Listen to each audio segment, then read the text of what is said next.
Breaking news mga kabayan, Philippine Coast Guard may nakitang man-made structure sa Bajo De Masinloc habang nagsasagawa ito ng air patrol sa Bajo De Masinloc. Hindi lang yan mga kabayan, hinarangan pa ng China ang bukana ng shoal gamit ang floating barrier. China nakahanap ng katapat, isa sa mga chip maker company ng China na nakabase sa Netherlands. Kontrolado na ng Dutch Government. Ang chairman na Chinese, tinanggal na. Ito ay upang maiwasang isabotahin ng China ang operasyon ng nasabing kumpanya dahil sa tensyon sa pagitan ng mga bansa sa Europa at China, pati na ang Russia. Mga senador sa Amerika inilatag na ang kanilang estratehiya upang labanan ang agresyon ng China sa South China Sea at West Philippine Sea. Yes, but it's much more than that. We need our State Department rallying the international community in support of our allies. During the previous administration, when the PRC would engage in these kind of activities against the Philippines, there would be a chorus of over a dozen countries around the world speaking out about the dangers and the unacceptability of that.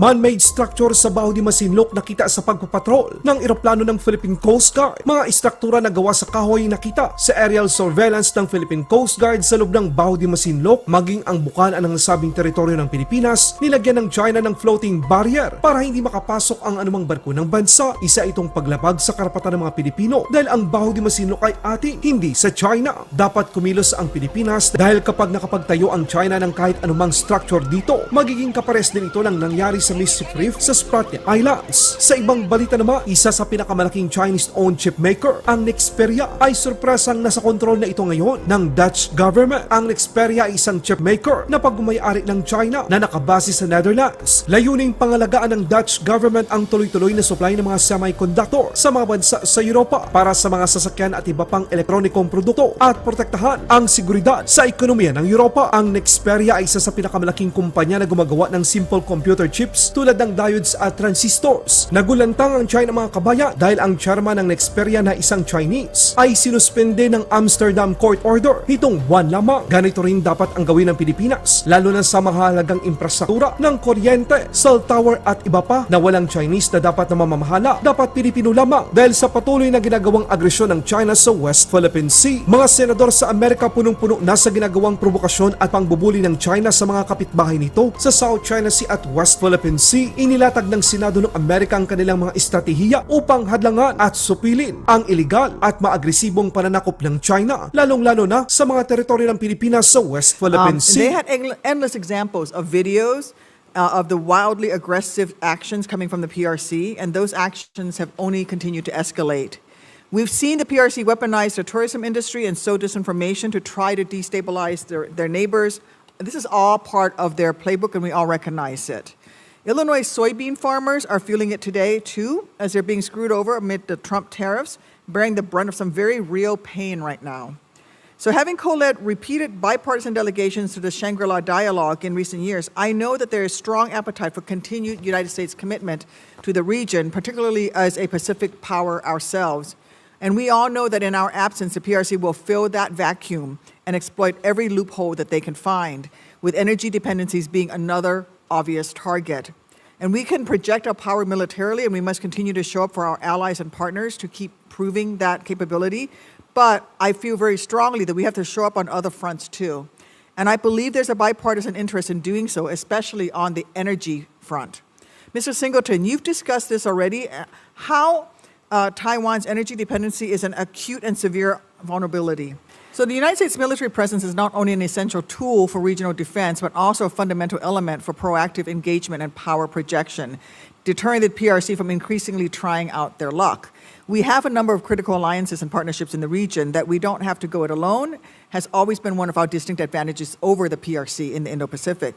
That commitment has to be a two-way street, and our allies have to trust that we will actually show up and be there when the time comes. But that trust has been shaken this year. Mr. Powell, given your expertise on gray zone tactics, what strategies should the United States adopt to facilitate a coordinated approach with our Indo-Pacific partners in addressing the PRC's territorial claims and broader regional influences?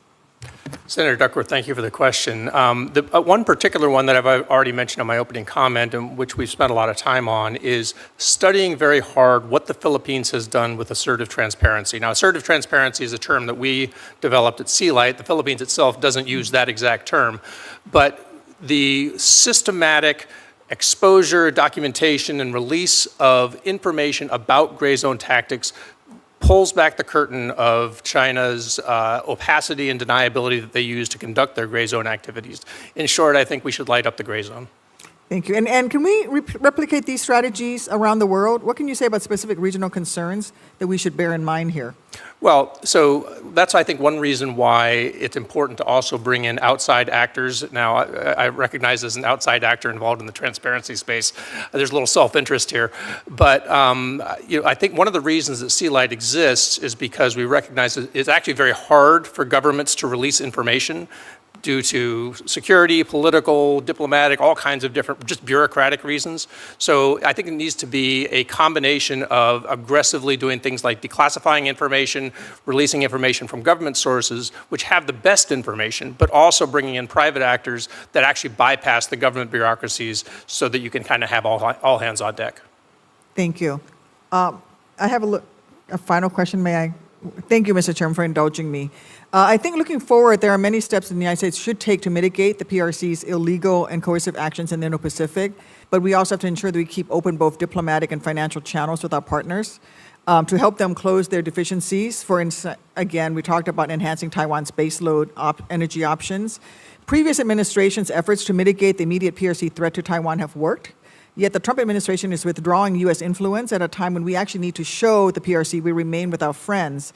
Dr. Ratner, what specific steps should the United States take to demonstrate its long-term commitment to the Indo-Pacific and its allies? And what are immediate and key components that need to be addressed? And how can we reconcile those needs with this administration's retreat from our longstanding commitments? Well, thank you, Senator Duckworth. I mean, clearly, I think we've heard from the chairman and ranking member as well as the witnesses today that we do need what we call a whole-of-government strategy that includes military operations and military support and assistance and being with our allies, as you suggest, but it's much more than that. We need our State Department rallying the international community in support of our allies. During the previous administration, when the PRC would engage in these kind of activities against the Philippines, there would be a chorus of over a dozen countries around the world speaking out about the dangers and the unacceptability of that behavior. So that's quite important. We need development assistance to be strengthening the resilience of our partners, helping with their economic development. We need the information part of this equation more clear to get the message out to the region, and we need to think about legal tactics to be pushing back on China as well. I will add one other thing, Senator Duckworth, in the context of your original question to Mr. Singleton about energy, which is that the PRC has its own energy vulnerabilities, and they've been doing a lot to try to patch those up, but they're not there yet. Their energy consumption is only increasing, and they have major vulnerabilities in that regard, just like they have major vulnerabilities politically, diplomatically, in the information space, with trade, finance, and economics. And we need to be much more strategic about how we're not just playing defense and trying to put Band-Aids on our own allies and partners, but rather thinking about how do we layer our strengths with our allies and partners against China's weaknesses and vulnerabilities to create opportunities of advantage to start pushing back on this. There are a number of places to do that. I don't think we've done that effectively yet, and we need to be willing to ask hard questions. It doesn't mean regime change. It doesn't mean we're going to take actions that are undermine the livelihood of the Chinese people, but there are very much clear things we can do to push back on the regime in Beijing that we haven't done yet, and we ought to change that. Laban Pinas.